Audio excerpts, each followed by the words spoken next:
లో ఉన్న 4 డిఏల గురించి, డిఆర్ల గురించి ఎప్పుడు ఇస్తారో కనీసం చెప్పను కూడా చెప్పలేదు.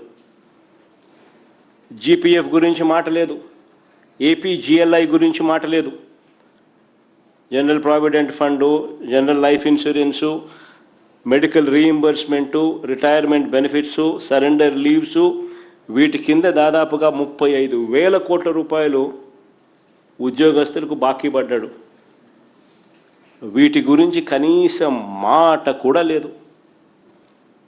ఆశా వర్కర్లు, అంగన్వాడీలు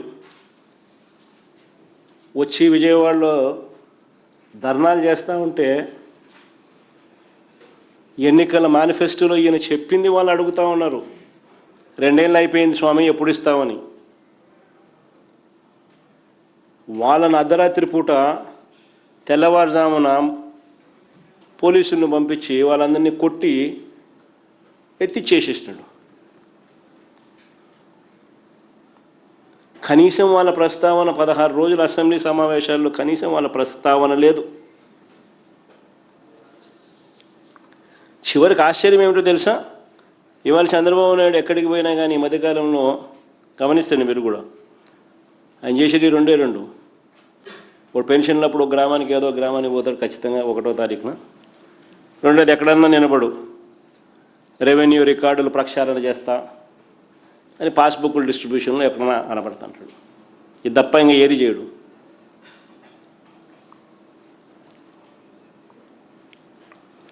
నేను అడుగుతా ఉన్నా, అయ్యా చంద్రబాబు నాయుడు, ఇవాళ చంద్రబాబు నాయుడు ఎక్కడికి వెళ్ళినా రెవెన్యూ రికార్డులు ప్రక్షాళన చేస్తా, ఎక్కడికక్కడ సర్వే చేయిస్తా, ఎక్కడ లేని టెక్నాలజీ వాడుతున్నా, క్యూఆర్ కోడ్ పట్టాదారు పాస్ పుస్తకాలు ఇస్తున్నా, ప్రతి ల్యాండ్ పార్సిల్కు జియో కోఆర్డినేట్స్తో హద్దులు చూపిస్తున్నా అని చంద్రబాబు నాయుడు క్రెడిట్ చోరీ చేసే కార్యక్రమం చేస్తూ ఉన్నాడు. అసలు ఇవన్నీ ఎవరి హయాంలో వచ్చాయి? సో సుదీర్ఘంగా దీని గురించి కూడా చెప్పినా నేను, అలా చెప్తా ఉన్నా. అసలు ఇవన్నీ ఎవరి హయాంలో వచ్చాయి? ఈ సర్వేయర్ల వ్యవస్థ అయినా, ప్రతి గ్రామంలో ఈ సర్వేయర్ల వ్యవస్థ అయినా, ఈ సచివాలయాల వ్యవస్థ అయినా ఎవరి వల్ల వచ్చింది? అసలు ఈ సర్వే ఎక్విప్మెంట్ ఎవరి హయాంలో వచ్చింది? అసలు ఈ కోర్ స్టేషన్స్ ఎవరి హయాంలో వచ్చినాయి?